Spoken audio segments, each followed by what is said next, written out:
जय। इस भारत में अनेकों महापुरुष हुए हैं। यह भारत की पृथ्वी अनेकों महापुरुषों को जन्म दे चुकी है, जिनमें से एक सदगुरु कबीर साहब जी भी है, जो अपने आप में अद्वितीय महापुरुष है। सदगुरु कबीर साहब के मौलिक विचार समाज में आज भी उतने ही कारगर है जितने उनके समय में थे। आज लगभग 600 वर्ष बीत जाने के बाद सदगुरु कबीर साहब की वाणी भारत में गुंजायमान है और प्रत्येक नर नारी को दिशा दे रही है, जिससे जन समाज में शांति का संदेश फैलता है। सदगुरु कबीर साहब भौतिक शरीर से हमारे बीच में तो नहीं है, परंतु आध्यात्मिक दृष्टि से हमें देखें तो कबीर साहब हमारे आसपास नहीं बल्कि हमारे में विराजमान है। कबीर साहब जी अपने समय के एक ऐसे महापुरुष हुए जिन्होंने सत्य कहने से कभी पीछे कदम नहीं हटाया है।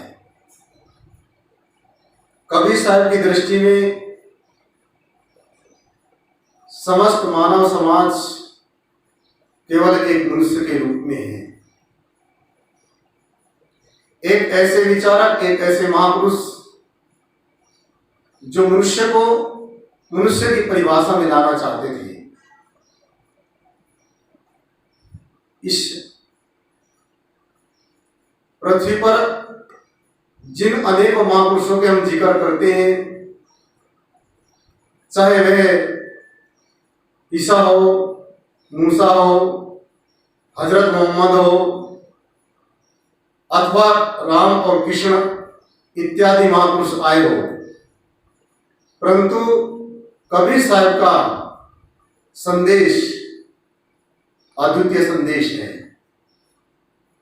वे किसी हिंदू परंपराओं से, किसी मुस्लिम परंपराओं से अथवा किसी जैन या ईसाई परंपराओं से जुड़े हुए नहीं थे। सदगुरु कबीर साहब के अपने विचार मौलिक विचार थे और मानव को पृथ्वी तल पर लाना चाहते थे। एक ऐसी भूमि पर लाना चाहते थे जहां पर मानव आकर के केवल मानव रह जाता था। अन्य विशेषण उसके समाप्त हो जाते थे और अनेकों संप्रदाय में अनेकता में एकता कबीर की वाणी में आज भी झलकती है। सदगुरु कबीर साहब का सदग्रंथ बीजक विश्व भर में मान्य सदग्रंथ है। सदगुरु कबीर साहब जी अपने सदग्रंथ रचना बीजक में 12 प्रकरण में पूरा करते हैं, जिसमें सर्वप्रथम हमारा रवेणी प्रकरण आता है। और रवेणी प्रकरण में सदगुरु कबीर साहब जी ने बताया है कि मानव ये चैतन्य जीव किस प्रकार से अपनी मानंदी करके इस मानंदी में उलझ गया है। रमैनी का अर्थ होता है रम धन ऐनी। रम मतलब रमने वाला, ऐनी मतलब कानून, कायदा, मर्यादा। इस जीव ने इस शरीर में, मनुष्य शरीर में रहते हुए किन किन प्रकार की कल्पना करी, कैसी कैसी मानंदी को आरूढ़ किया और उस मानंदी में किस प्रकार से फंसा। इसी प्रकरण को, इन्हीं चीजों को सदगुरु कबीर साहब जी ने रमैनी प्रकरण में व्यक्त किया है। सदगुरु कबीर साहब जी कहते हैं, रमैनी प्रथम अंतर ज्योति शब्द एक नारी, हरि ब्रह्माता के त्रिपुरारी। ये प्रथम चौपाई प्रथम रमैनी की है। गुरुवर कहते हैं अंतर ज्योति शब्द एक नारी। इसमें 4 शब्द आते हैं, अंतर, ज्योति, शब्द और नारी, ये चार शब्द से ही सदगुरु कबीर साहब जी ने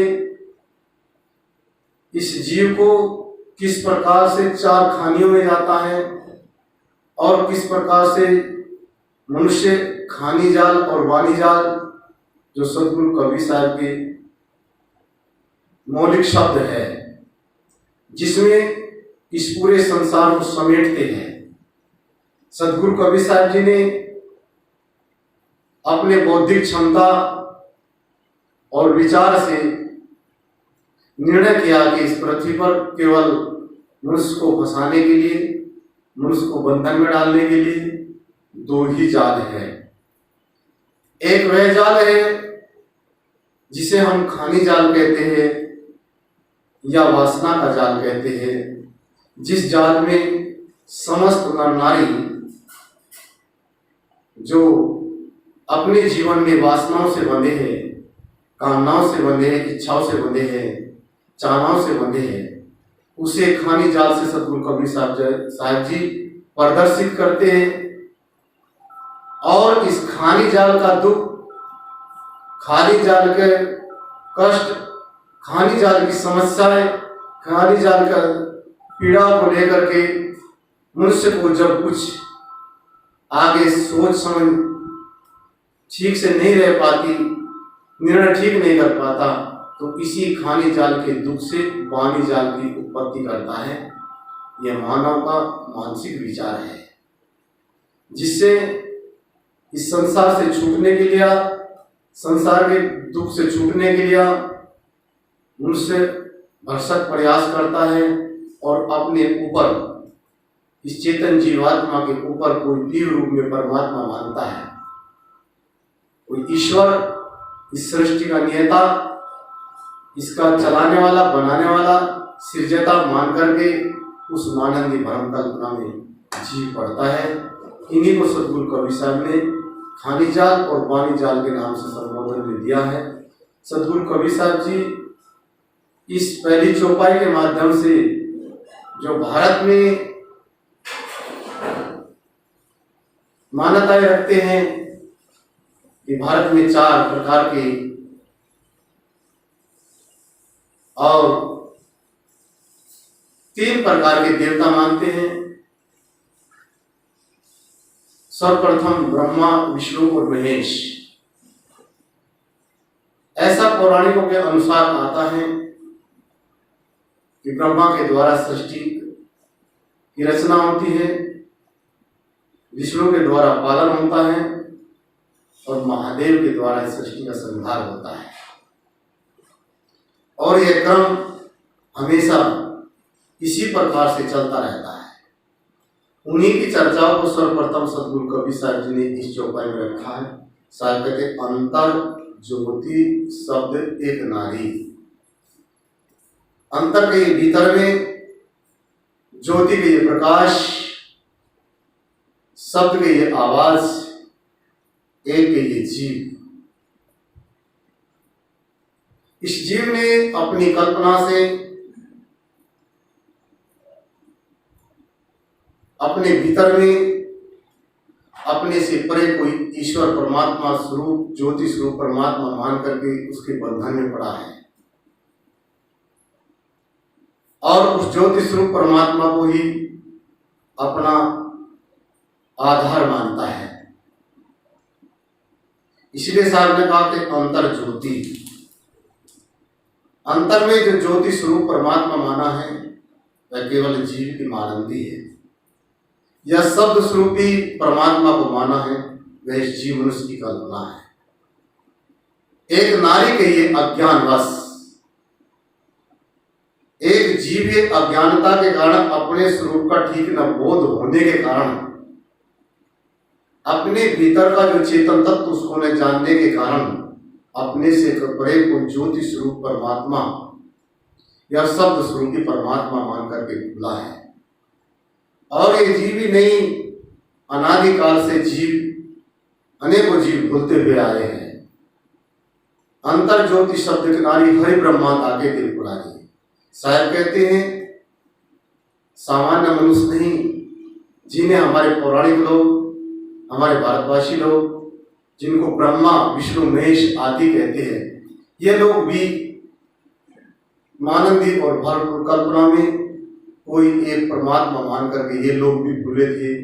और आज भी संसार के समस्त लोग एक ईश्वर परमात्मा मान करके सुख दुख का प्रदाता सारे संसार के लोग आज भी भूले हैं। इसलिए साहब ने इनको संबोधन में लिया है। साहब दूसरे शब्द से अर्थ करते हैं अंतर ज्योति। अंतर में जो ज्योति स्वरूप, चेतन स्वरूप, ज्ञान स्वरूप परमात्मा, ज्ञान स्वरूप जो चेतन जीव है वह विराजमान है, लेकिन अपने स्वरूप का ठीक बोध न होने के कारण ये बाहर भटकता है। ये ज्योति स्वरूप परमात्मा, ये शब्द स्वरूप परमात्मा, कहीं अनंत स्वरूप परमात्मा, कहीं अनेकों परमात्मा मान करके भूलता है। और अनेकों प्राचीन के ऋषि मुनि भी उन्हीं में भूले हैं, उनको भी सत्य बोध नहीं हुआ है। इसलिए अपने भीतर के ज्योति ज्ञान स्वरूप चैतन्य का बोध नहीं कर पाए, में भटके। सदगुरु कवि साहब कहते हैं इस अर्थ से अंतर ज्योति शब्द एक नारी, अंतर के भीतर, अंतःकरण में ज्योति के ये प्रकाश और अंतर के ये भीतर और भीतर के ये दूरी, अपना स्वरूप का बोध न होने के कारण अपने आप से चेतन बहुत दूर हो गया, क्योंकि ये बाहर भटकता रहा, बाहर में सुख दुख का दाता मान करके उसकी खोज करता रहा। इसलिए इसको अपने सत्य सनातन स्वरूप का बोध नहीं हो सका। हरि ब्रह्मा ताके त्रिपुरारी, पूरी बड़े बड़े कहलाने वाले ब्रह्मा विष्णु महेश, इनको भी अपने स्वरूप का ठीक बोध नहीं था। कोई एक ब्रह्म मान करके भूला, तो कोई ईश्वर मान के भूला, कोई अहम ब्रह्म कह करके भूला, लेकिन अपने सत्य सनातन स्वरूप को नहीं समझ पाया। इसी प्रकार में जगत के संसारी लोग इस संसार में ज्योत के रूप में जो रूप संसार में दिखाई देता है, नर को नारी और नारी को नर दिखता है, ऐसी भ्रांति प्रत्येक नर नारी को होती है कि इस नारी में सुख है या इस नर में सुख है। दोनों की वासना भीतर में जगती है। ज्योत प्रकाश का रूप देख करके, अर्थात रूप को देख करके चेतन जीव सदा से आसक्ति वासनाओं का गुलाम रहा और उसी मानंदी भ्रम कल्पना में पड़ा। उसको भी सत्य बोध नहीं हो सका, काम वासनाओं को समझ नहीं पाए। हरि ब्रह्मा ताके त्रिपुरारी, ब्रह्मा विष्णु कहलाने वालों को भी अपनी वासना कामनाओं का पता नहीं चला कि मेरी वासना मुझे दुख देती है, मेरी वासना बंधन का कारण है। जब तक जीवात्मा के साथ में वासना रहेगी तब तक जीव को 84 योनियों में गमनागमन करना पड़ता है। क्यों? क्योंकि वासना ही इस शरीर का धारण करने का मूल आधार है। जब तक मनुष्य के भीतर में वासना है तब तक उसको जीवन में शांति नहीं है, तब तक उसका आवागमन नहीं है, क्योंकि आवागमन का मूल कारण ही वासना है। मनुष्य इस वासना को नहीं समझ पाता, इसलिए वासना के अधीनस्थ होकर के दैहिक ताप और भौतिक ताप, अनेकों प्रकार के राग और द्वेष, ईर्षा, क्रोध, मान, छल, कपट, सठ विकारों में आदमी पड़ा रहता है और अपने स्वरूप का ठीक बोध नहीं हो पाता है। और उन्हीं संस्कारों को अंतःकरण में रख करके दिखा करके फिर उन्हें 84 की ओर चल देता है। मनुष्य जन्म मिला है, परंतु उस मनुष्य जन्म के महत्व को न समझने के कारण ये जीव आवागमन में पड़ा है। आज के प्रोग्राम यहीं तक रहेगा। बोलिए श्री सद्गुरुदेव की जय, संत समाज की जय।